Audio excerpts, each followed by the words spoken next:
से समझने की है ये। देखो, मोक्ष मार्ग प्रकाशक जी ग्रंथ में 7वां अधिकार यहीं से प्रारंभ हुआ। कहां से प्रारंभ हुआ?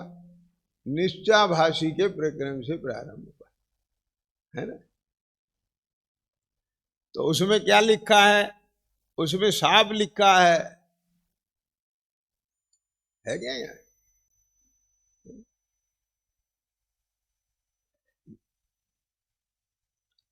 कि वो जो जीव है ना निश्चयभाषी, वो ये कहता है कि मैं अभी सिद्ध समान शुद्ध हूं। समझ गए?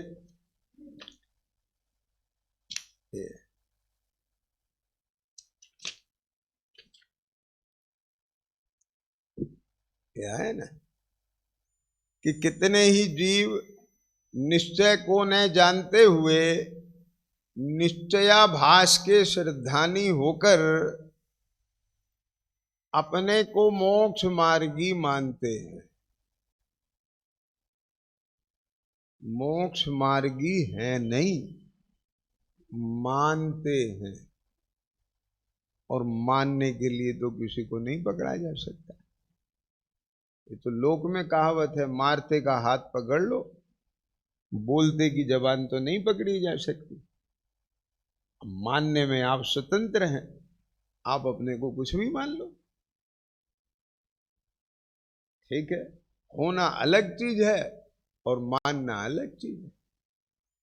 जो है उसे तो मानता नहीं, और जो नहीं है वो मानता है। इसलिए ये भी मिथ्या दृष्टि है। समझ में आ गया क्या? नहीं है।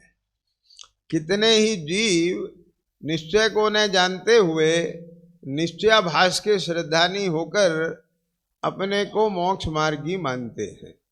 अब ध्यान से सुनना जरा। अपने आत्मा का सिद्ध समान अनुभव करते हैं। और पता है वो कैसे करते हैं? कि आगे आई है चर्चा।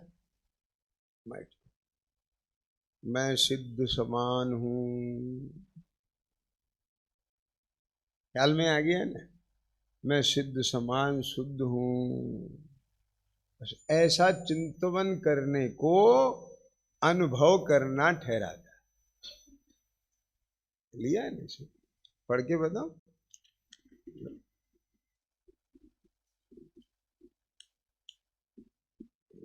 199 नंबर के पृष्ठ पे आई चर्चा, है ना। क्या लिखा है? जिनवाणी में तो नाना नयों की अपेक्षा से कहीं कैसा निरूपण किया है, यह अपने अभिप्राय से,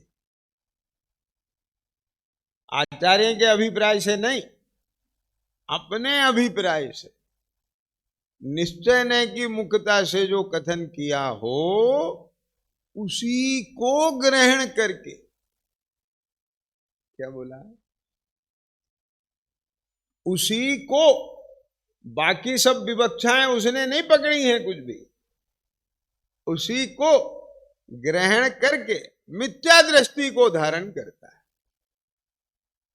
मिथ्या दृष्टि को धारण करता है माने मिथ्या दृष्टि बना रहता है और मानता क्या है? अपने को मोक्ष मार्ग। समझ गए? जिनवाणी में तो सम्यक दर्शन ज्ञान चारित्र की एकता होने पर मोक्ष मार्ग कहा है। सो इसके सम्यक दर्शन ज्ञान में 7 तत्वों का श्रद्धान और जानना होना चाहिए। सो उनका विचार नहीं है। ख्याल में आया ना? अब 7 तत्वों में आश्रव बंद भी है कि नहीं? चारित्र में रागादिक दूर करना चाहिए, उसका उद्यम नहीं है। क्या बोला? ध्यान से सुनना मेरी बात। तो उसका उद्यम नहीं है, क्योंकि उद्यम इसलिए नहीं है कि राग आत्मा में नहीं है।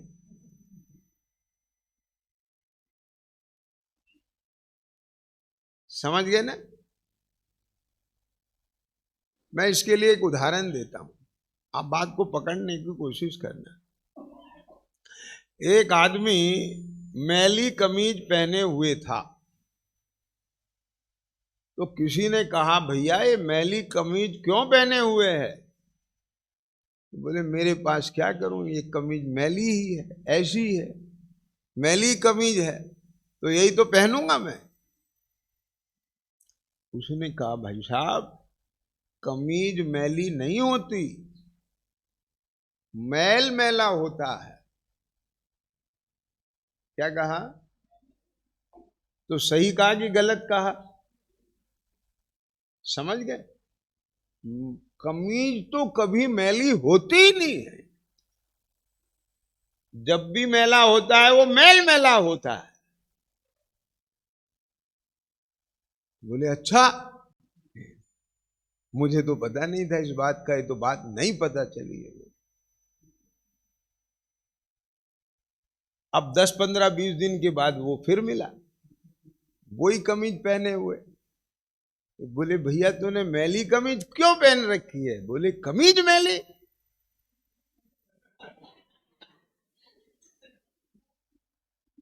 क्या क्या? कमीज तो कभी मैली होती ही नहीं है, ये तो मैल मैला है। समझ गए क्या नहीं समझ में आया?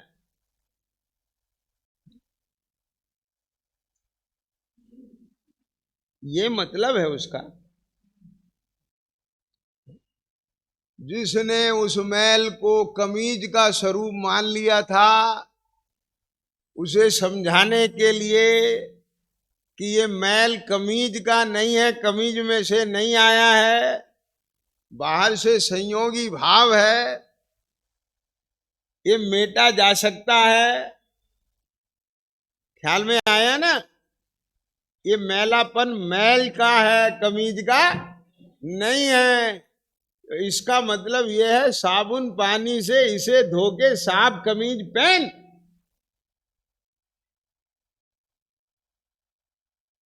क्या समझ में आया?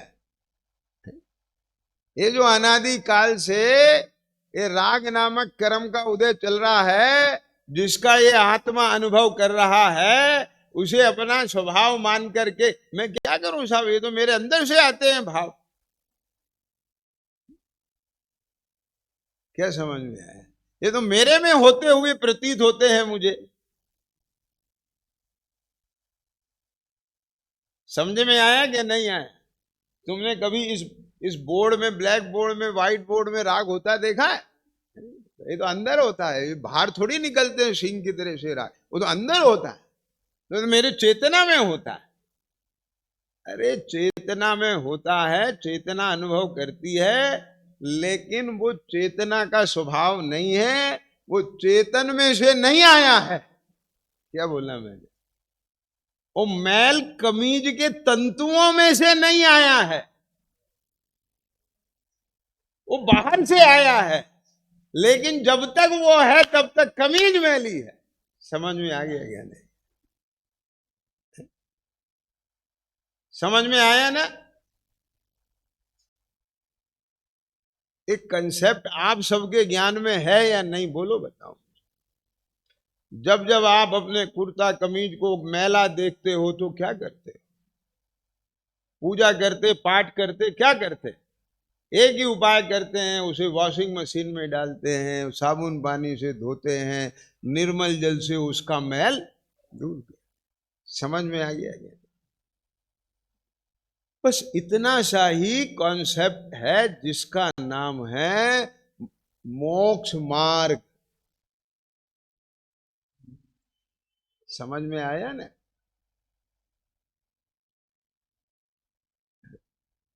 क्या मतलब हुआ कि चिंतन करना है साफ कमीज का, और धोना है अपनी कमीज को। नहीं समझ में आया? मैं आपसे पूछता हूं, जब भी आप कहते हो कि हमारा कुर्ता कमीज मैला हो गया है, तो किसके सापेक्ष कहते? आपके ज्ञान में मैल रहित कमीज है कि नहीं? समझ गए कि नहीं समझ में आए? आप ये कहते हो आपकी राइटिंग अच्छी नहीं है, लेख लिखता है ना कोई, राइटिंग लिखता है ना, तो कहता बड़े कीड़े मकोड़े से लिखता है, अच्छी नहीं है राइटिंग। तो इसका मतलब आपके ज्ञान में अच्छी राइटिंग है? क्यों? समझ गए ना? जो लोग ये कहते हैं कि नहीं नहीं अभी तो हम अशुद्ध आत्मा हैं, तो तुम्हारे ज्ञान में शुद्ध आत्मा है? क्या बोले? या वैसे ही कहते हो हम अशुद्ध आत्मा है? क्यों? सुनी पकड़ में आई बात? कुछ नहीं, सब लुभाव में चल रहा है। राजा जी की ड्रेस बहुत बढ़िया, राजा जी की ड्रेस बहुत बढ़िया, राजा जी की ड्रेस बहुत बढ़िया, सब लुभाव में चल रहा है भैया। राजा जी की ड्रेस बहुत बढ़िया, पता है क्या है राजा जी की ड्रेस बहुत बढ़िया? एक राजा का जन्मदिन था, है ना? अब जन्मदिन पे सब नई ड्रेस बनाते हैं कि नहीं बनाते? उसने कहा मेरी भी बढ़िया ड्रेस बनना चाहिए। तो एक आया कारीगर, उसने कहा साहब मुझे 20 किलो सोना चाहिए, इतने रतन चाहिए, हीरे चाहिए, माणिक चाहिए, मोती चाहिए, मैं आपके लिए एक स्पेशल ड्रेस बनाऊंगा। अच्छा बहुत बढ़िया, बना, सब दे दो। बोले साहब इस ड्रेस की एक विशेषता और होगी, कि वो क्या होगी? ये ड्रेस उसी को दिखेगी जिसने जीवन में कभी चोरी ना की हो और झूठ ना बोला। क्या समझे? अब नियत तिथि पर उसने एक सूटकेस लाके राजा को थमा दिया। अब राजा ने खोला, उसमें कुछ भी नहीं, राजी, है ना, खाली। अब राजा ने कहा मुझे ड्रेस क्यों नहीं दिख रही है?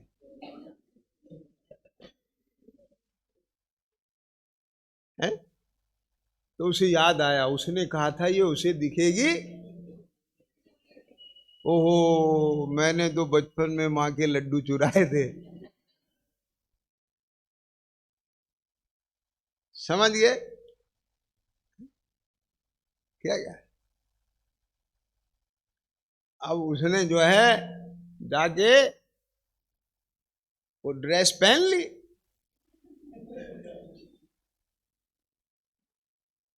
अब वो बाहर आया निकल के,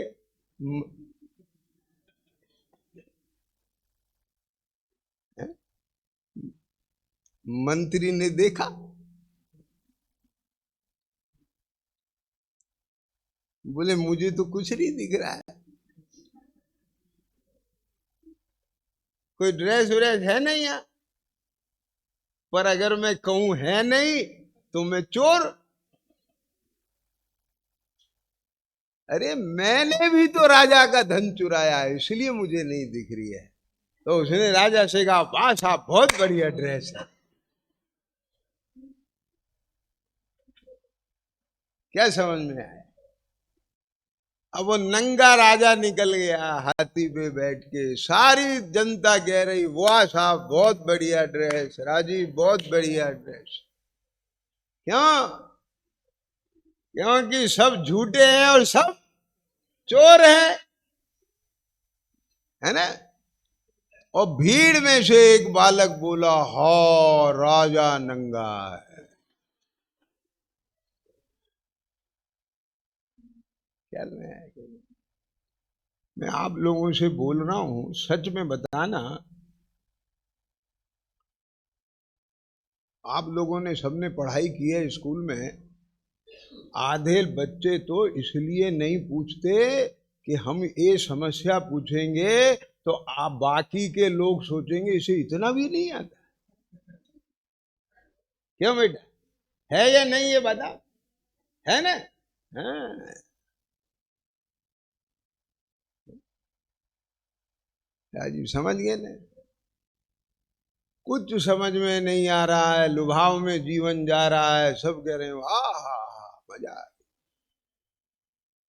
मजा आ गया। मनोज समझ गए क्या नहीं? ये तो उस भीड़ में कोई एकाध ही बिरला होता है जो ये कहता है हमें कुछ नहीं समझ में आ रहा है। आई समझ में क्या नहीं? और जो ये कहता है मुझे समझ में नहीं आ रहा है, बस वो ही समझने का पात्र है, ये समझ लेना। अतुल जी ख्याल में आए नहीं बात? आपकी शंका, आपकी जिज्ञासा वो आपकी होना चाहिए। ये जब तक मुझे भाषित नहीं होगा तब तक मैं पूछता रहूंगा, भगवान ऐसा कहते हैं पर मुझे अभी ऐसा भाषित नहीं। ख्याल में आया? उपदेश के अनुसार नाम सीख लिए, लक्षण जान लिए और औरों को भी जना दिए कि वाह साहब बहुत बढ़िया तत्व ज्ञान है, बहुत बढ़िया तत्व ज्ञान है, इसमें जीवन पूरा हो जाएगा। समझ गए ना?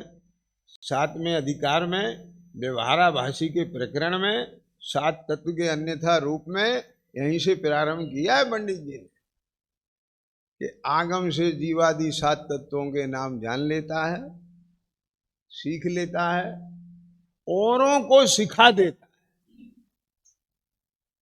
परंतु स्वयं भाव भाषित नहीं। समझ में आ रहा है?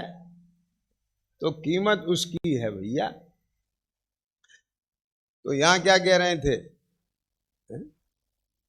कि सम्यक दर्शन ज्ञान में, आपको दिख रहा है यहां पर एक ग्रंथ की लाइनें चमक रही हैं क्या नहीं? मोक्षमार्ग प्रकाशक जी, जिनवाणी में तो सम्यक दर्शन ज्ञान चारित की एकता होने पर मोक्ष मार्ग कहा है। सो इसके सम्यक दर्शन ज्ञान में 7 तत्वों का श्रद्धान और जानना होना चाहिए, सो उनका विचार नहीं है। और चारित्र में रागादि दूर करना चाहिए, उसका उद्यम नहीं है। समझ में आया है ना? तो क्या है कि कमीज में जो मैल लगा है उसे दूर करने का उद्यम होना चाहिए। अगर आप उद्यम कर रहे हैं, माने साबुन पानी से मैल धो रहे हैं, आपकी कमीज मैल रहित हो रही है, तो समझना आप उद्यम कर रहे हैं। और आप उद्यम कैसे कर रहे हैं, क्यों कर रहे हैं? क्योंकि आपको मैल रहित कमीज का ज्ञान है, मैल रहित कमीज का श्रद्धान है। समझ गए ना? और उस जिसका ज्ञान श्रद्धान है उसे प्रकट करने का उपाय ये है। अब मैं आपको इसमें एक चीज और स्पष्ट करना चाहता हूं कि प्राय जब ये बात आती है ना तो उसमें ये समझते हैं देखो साबुन तो लगाना पड़ेगा कि नहीं, उसको रगड़ना पड़ेगा कि नहीं, तो ऐसे तपस्चरण करना पड़ेगा कि नहीं, व्रतादि अंगीकार करना पड़ेंगे कि नहीं। सुनना बात। और तुम कहते हो वायु साधन से कुछ नहीं होगा, कि होगा और नहीं होगा। वो साधन है बाह्य, कहां तक पहुंचने के? इस स्वभाव तक पहुंचने के लिए। वो मार्ग का मार्ग है। समझ में आया ना? वो कॉरिडोर है, निश्चय सम्यक दर्शन ज्ञान चारित्र तक पहुंचने का कॉरिडोर है वो।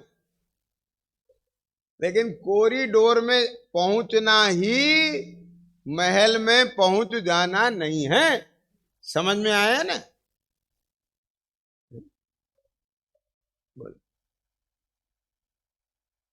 उपवास और व्रतादि अंगीकार करके क्यों किया ये? यदि तेरे राग की अभी इतनी तीव्रता है और तू सुबह से शाम तक खाने खाने में और बनाने में और उसमें ही लगा रहेगा, तो अपने आत्म स्वरूप का ध्यान का काम कब करेगा? इसलिए तुझे उपवास करना जरूरी है, उपवास की आदत पड़ना जरूरी है, अभ्यास करना जरूरी है। तो साहब अभी तो हमारे से 1 घंटा भी भूख नहीं सही जाती है, तो थोड़ा सहने का अभ्यास करो, समय तो करना पड़ेगा। अब तो आपको हॉस्टल में जाके पढ़ना है, ये ब्राह्मी सुंदरी विद्या निकेतन में बच्चियां आई हैं, तो इन्हें कपड़ा तो अपने आप धोना पड़ते होंगे, अपने आप धोना पड़ते हैं। तो अब घर पे धोना सीखे कि नहीं सीखे? तो उसका अभ्यास किया ना। तो यहां कपड़ा धोने आए हो?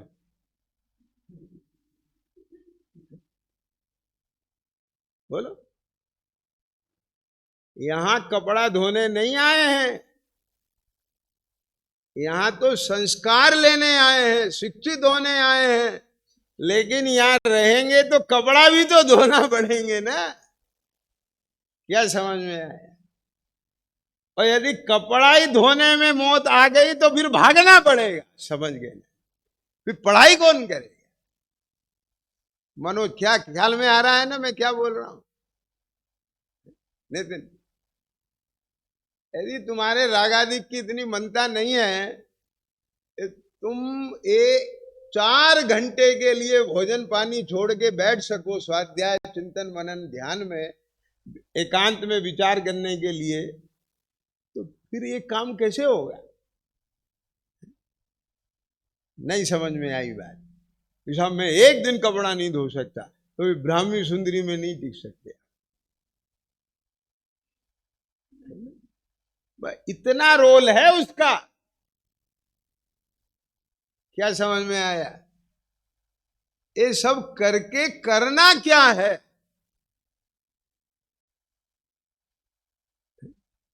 अपने उपयोग को बाहर से निवृत्त करके लगाना कहां है? असली काम तो वो है।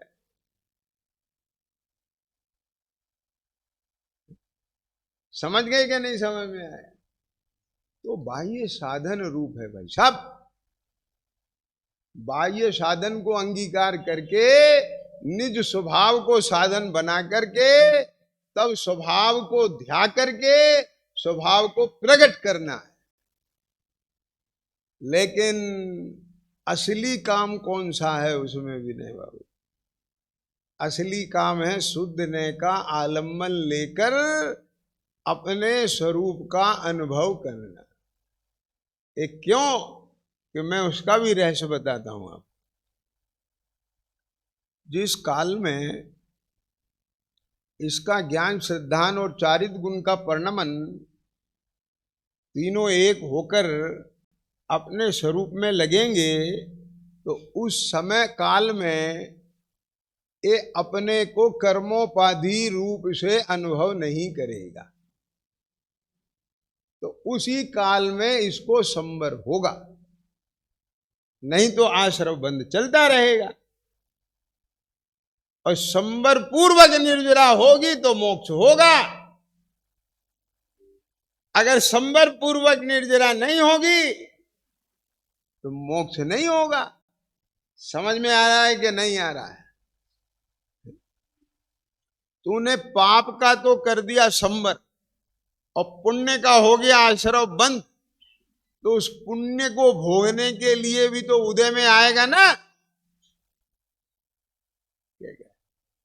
और फिर वापस क्या करेगा, स्वर्ग से फिर यहां आएगा, और त्रस पर्याय की स्थिति तो थोड़े काल की है, वापस फिर संसार में परिभ्रमण करेगा।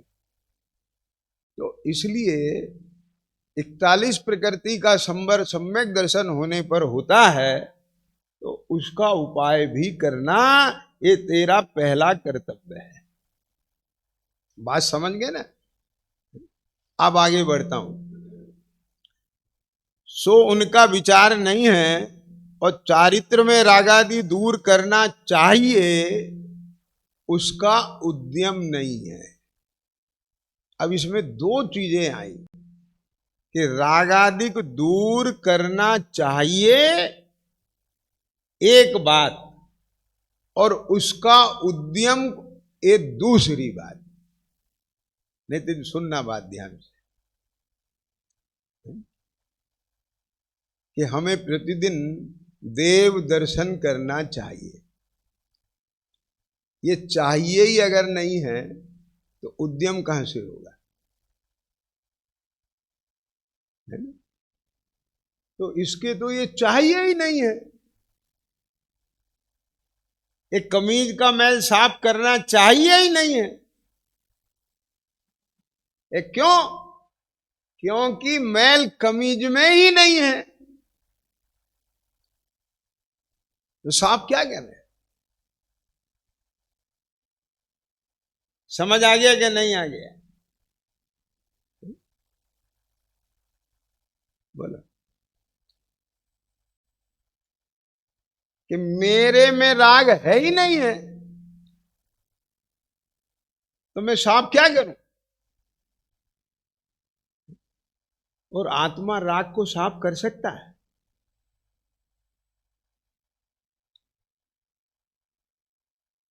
क्या कहता है वो? बताओ, आत्मा राग को मेट सकता है? बोलो, जवाब दो। आप कहोगे नहीं तो मैं कहूंगा हां, और आप कहोगे हां तो मैं कहूंगा नहीं।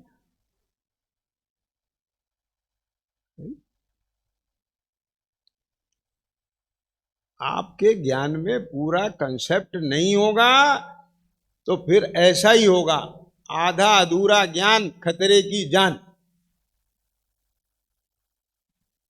समझ में आया ना? ये बहुत अभियान चलते हैं, थैला छाप डॉक्टर गली गली में बैठे हैं, नीम हकीम खतरे की। समझ गए क्या नहीं समझ गए? क्या राजी, मतलब क्या है इसका? इसका मतलब ये है कि भाई साहब, राग वो राग नामक कर्म का कार्य है। अब बोलो, चेतन उस कर्म में क्या कर सकता है? तो इस अपेक्षा से आत्मा राग नहीं मेट सकता। समझ गए? और राग कैसे मेटता है? कि वो अपने को वहां से देखता जानता है और उस स्वरूप में मगन होता है, तो राग उत्पन्न ही नहीं होता। ख्याल में आया कि नहीं आया? और उसके भेद ज्ञान की शक्ति के बल से ज्ञान वैराग्य शक्ति बढ़ती जाती है, और स्थिरता बढ़ने से राग नामक कर्म का क्षय हो जाता है। समझ में आया क्या नहीं आया? ऐसा निमित्त निमित्तिक संबंध है। इस प्रकार आत्मा राग को मेट सकता है, और मेटता है, और मेटना चाहिए। समझ में आ गया क्या नहीं आया? क्यों? कमीज का मैल साफ नहीं करना चाहिए? अब मेरी बात सुनना जरा, बहुत मार्मिक बात कहने जा रहा हूं। बोले साहब, एक बात बताओ, जब कमीज मैली नहीं है तो फिर हम काहे की मेहनत करें? मेरी बात सुनना जरा ध्यान से।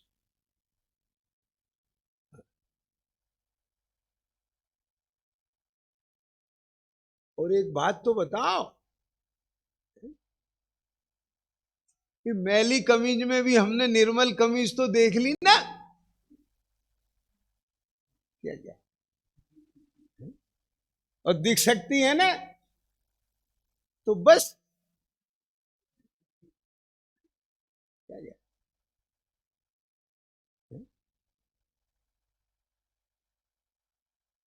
समझ गए कि नहीं समझ में आया?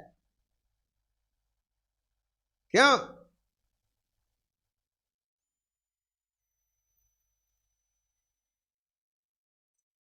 नहीं समझ में आ रही बात?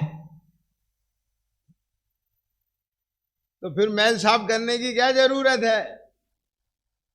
हम उसमें अपनी ताकत क्यों लगाएं? बस मैली कमीज पहने पहने भी हम तो आनंद ले रहे हैं कि मेरी कमीज मैली नहीं है, मेरी कमीज। कोई समझदार ऐसा काम करता है? बताओ मुझे। मैं आपको एक चीज बताता हूं, आंख बंद करने से शेर नहीं भाग जाता। क्या कहा?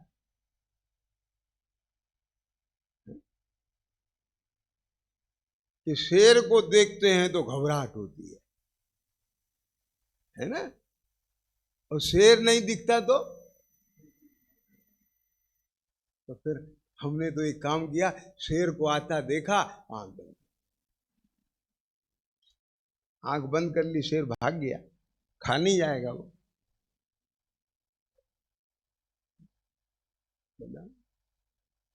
ऐसे नहीं चलेगा।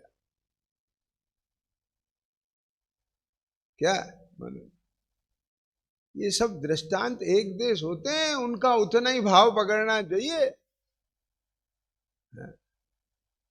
जब सम्यक दर्शन होता है तो नियम से वहां ये जो 41 प्रकृतियां जाती हैं, ये उसका लक्षण है।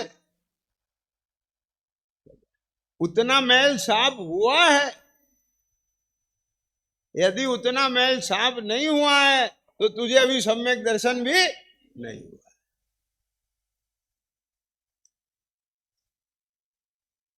कैसे? तो ये जो आपने सवेरे 148 प्रकृतियों का क्षय किया है, तो फिर ये क्या है? नहीं समझ में आ रही बात? ये क्या है? उसका पुरुषार्थ किया है कि नहीं किया है? उद्यम किया है कि नहीं किया है?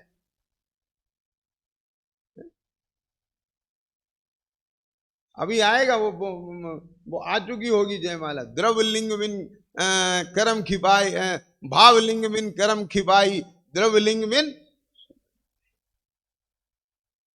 यो अजोग कारज नहीं होवे। समझ में आया ना? क्या भी नहीं, आत्मा में ही तो मगन होना है ना उन्हें।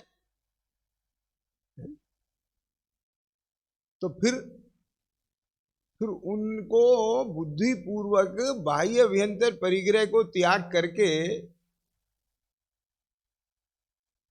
निर्ग्रंथ जैनेश्वरी दीक्षा अंगीकार करने की क्या जरूरत है? वहीं हो जाते आत्मा में लीन। नहीं समझ में आई बात? ऐसा ही स्वरूप है। पहले बुद्धि पूर्वक द्रवलिंग आता है, पीछे भावलिंग आता है। क्या क्या? भावलिंग पहले होता है कि द्रवलिंग है? भावलिंग पहले होता है कि द्रवलिंग पहले होता है? आधे लोगों को तो यही कंफ्यूजन है। समझ गए कि नहीं? पहले तीन चौकड़ी कषाय का भाव होता है कि मुनि दशा होती है? हैं? तीन चौकड़ी कषाय का भाव होता है, ये बात है। हैं?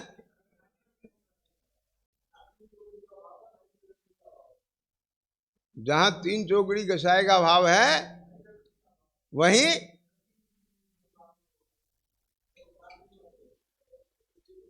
चलो चलो। अरे पहले नियम से द्रवलिंग होता है, बाद में भावलिंग आता है। मैंने बाबू पहले मुनि दशा अंगीकार की जाती है, फिर उसके बाद तीन चौकड़ी कषाय का भाव होता है ना। हाँ। आगम प्रमाण तो है ही, और मैं वैसे भी आपको बता दूंगा साइंस, ठीक है। ये सब मैंने बोला है ना, ये पूरा नए ज्ञान विवक्षा आगम प्रमाण का विषय ये सब नहीं होने से, प्रमाण ने निक्षेप से आपने वस्तु स्वरूप का निर्णय नहीं किया है, तब ये बस आधी अधूरी बात सुन सुना करके ये तकलीफें पैदा होती है। समझे ना क्या कह रहे हैं? तो ऐसे ही दूसरी चौकड़ी कसाए जाएगी, उससे पहले नियम से अणुव्रत जीवन में आएंगे। ये 12 व्रत अंगीकार किए बिना दूसरी चौकड़ी नहीं हिलेगी।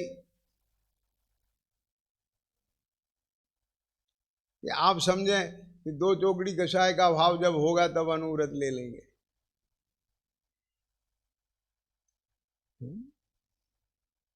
समझ गए? तो यहां चारित्र में रागादि दूर करना चाहिए, उसका उद्यम नहीं है। एक अपने आत्मा के शुद्ध अनुभवन को ही मोक्ष मार्ग जानकर संतुष्ट हुआ है। क्या कहा? एक अपने आत्मा के शुद्ध अनुभवन को ही मोक्ष मार्ग का जानकर संतुष्ट हुआ है। मतलब सेल्फ सेटिस्फाइड हो गया अपने, कि बस आंख बंद कर ली और शेर भाग गया कि मैं मोक्ष मार्गी हो गया। और पता है क्या करता है? उसका अभ्यास करने के लिए अंतरंग में ऐसा चिंतन करता रहता है कि मैं सिद्ध समान शुद्ध हूँ, केवल ज्ञानादि सहित हूँ, द्रव कर्म नो कर्म से रहित हूँ, परमानंदमय हूँ, जन्म मरणादि दुख मेरे नहीं हैं, इत्यादि चिंतन करता है। अब मेरी बात सुनना यहाँ पर। पंडित जी पूछते हैं, यह चिंतन यदि द्रव्य दृष्टि से करते हो तो द्रव्य तो शुद्ध अशुद्ध सर्व पर्यायों का समुदाय है। समझ में आया कि नहीं आया? नहीं आया? द्रव्य किसे कहते हैं? गुणों के समूह को द्रव्य कहते हैं। गुण किसे कहते हैं? जो द्रव्य के संपूर्ण भाग में रहता है उसे गुण कहते हैं। और गुण को कहां से पहचानोगे? उसके कार्य से पहचानोगे। समझ गए कि नहीं समझ गए? अब तो 3 गुण तो मोटे मोटे हैं ही। क्या जिनका परिणमन अशुद्ध चल रहा है। क्यों विनय बाबू? दर्शन ज्ञान चारित्र, ठीक है कि नहीं? तो यहां वो प्रश्न पूछ रहे हैं, सर्व पर्यायों का समुदाय, तुम शुद्धि अनुभवन किस लिए करते हो? अब ये बात सम्यक ज्ञानी से पूछे कोई, सम्यक दृष्टि से, कि तुमने शुद्धने का आलंबन क्यों लिया है? मनोज,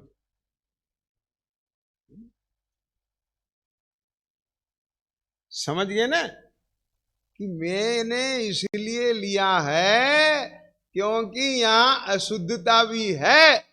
अशुद्धता को गौण करके जो मेरे स्वभाव की शुद्धता है वहां से मैं अपने को देख रहा हूं। समझ में आया क्या? वहां से देखने पर, वहां से अपने को जानने पर, उसी में ही अपने को मगन करने पर, उसका ध्यान करने पर, ख्याल में आ गया कि नहीं आया? ये पुरुषार्थ है वहां। और वो पुरुषार्थ क्या है कि पहले उसने 9 कर्म से भेद ज्ञान किया।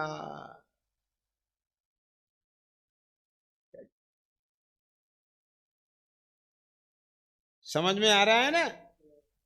वो भेद ज्ञान करते करते करते करते उस शुद्ध तत्व पर पहुंचा। समझे? और जितने समय वहां रहेगा उतने समय रहेगा। बाकी फिर अगर राग का उदय आएगा तो फिर भेद ज्ञान करके वहां पहुंचेगा।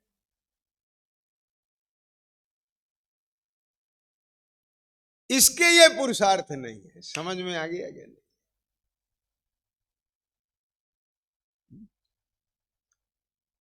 तुम ये यदि शक्ति अपेक्षा पर्याय दृष्टि से करते हो तो तुम्हारे तो वर्तमान अशुद्ध पर्याय है।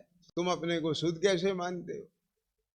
और यदि शक्ति अपेक्षा शुद्ध मानते हो तो फिर मैं ऐसा होने योग्य हूं ऐसा मानो। क्या बोल? मैं ऐसा हूं ऐसा क्यों मानते हो? इसलिए अपने को शुद्ध रूप चिंतन करना भ्रम है। क्या बोल? कारण कि तुमने अपने को सिद्ध समान माना तो फिर यह संसार अवस्था किसकी है? मेरी बात समझना जरा। और तुम्हारे केवल ज्ञानादि हैं तो ये मति ज्ञानादि किसके हैं? और द्रव कर्म नो कर्म से रहित हो तो ज्ञानादि की व्यक्तता क्यों नहीं है? और परमानंद में हो तो अब कर्तव्य क्या रह गया? माने पुरुषार्थ उद्यम करने की क्या जरूरत रह गई? जन्म मरणादि दुख नहीं है तो फिर दुखी कैसे हो? इसलिए अन्य अवस्था मानना भ्रम है। समझ में आया कि नहीं है? तो कोई कहे शास्त्र में शुद्ध चिंतन करने का उपदेश कैसे दिया? उत्तर, एक तो द्रव्य अपेक्षा शुद्धपना है और एक पर्याय अपेक्षा शुद्धपना है। वहां द्रव्य अपेक्षा तो पर द्रव्य से भिन्नपना और अपने भावों से अभिन्नपना, उसका नाम शुद्धपना है। और पर्याय अपेक्षा औपाधिक भावों का अभाव होने का नाम शुद्धपना है। तो सुनना भी ध्यान से। सो शुद्ध चिंतन में द्रव्य अपेक्षा शुद्धपना ग्रहण किया है, जो 6वीं गाथा का विषय। इसका अर्थ है कि आत्मा प्रमत्त अप्रमत्त नहीं है, सो यही समस्त पर द्रव्यों के भावों से भिन्न पने द्वारा। समझ गए? और वहां टीका में भी ये बात कही है, उपासित होता हुआ ज्ञायक शुद्ध है। समझ में आया ना? और उसकी टीका में बहुत लिखा है वहां। मैं कल आपको वहां से पढ़ के बताऊंगा, अब समय हो गया है। ये जो अपनी चर्चा चल रही है ना कि बेसिद्ध भगवान आत्मा के प्रतिछंद के स्थान पर हैं, उनके स्वरूप का चिंतन करके और अपने स्वरूप को ध्याकर भव्य संसारी उनके समान हो जाते हैं। समझ में आया क्या? नहीं हो जाते हैं, है नहीं? ख्याल में आ गया क्या? नहीं है? इसी का वर्णन अपन करेंगे। समझ में आ रहा है कुछ? तो आज जहां तक पहुंच गए हैं वो पड़ाव वहीं पर ब्रेक करता है। इससे आगे की यात्रा अपन कल करेंगे। ओम नमः सिद्धे।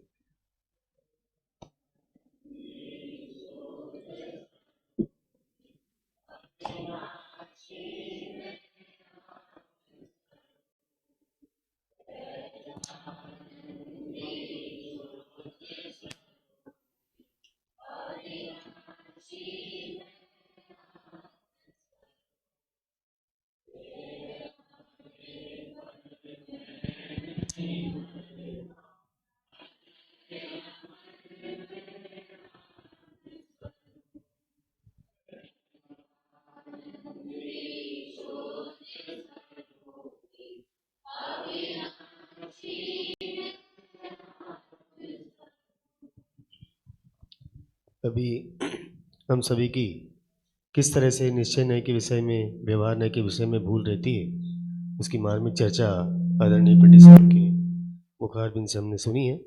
उसमें से कुछ प्रश्न मैंने यहाँ पर बनाए हैं, आप सभी ध्यान से सुनकर, और जैसा पंडित साहब ने यहाँ उत्तर दिया वैसा आपको उत्तर देना है। सबसे पहला प्रश्न है, अपना विधान चल रहा है उसके ऊपर प्रश्न था, विधान में क्या बताया है। पहला प्रश्न भाइयों की तरफ, पंडित साहब ने क्या बताया, विधान में क्या बताया है, ये आपको बताना है।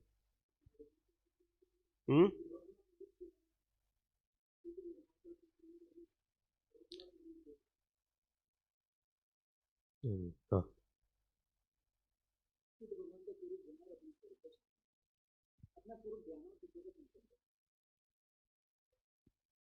सिद्धों का स्वरूप बताया है, सिर्फ इसमें समाधान किया पंडित साहब ने।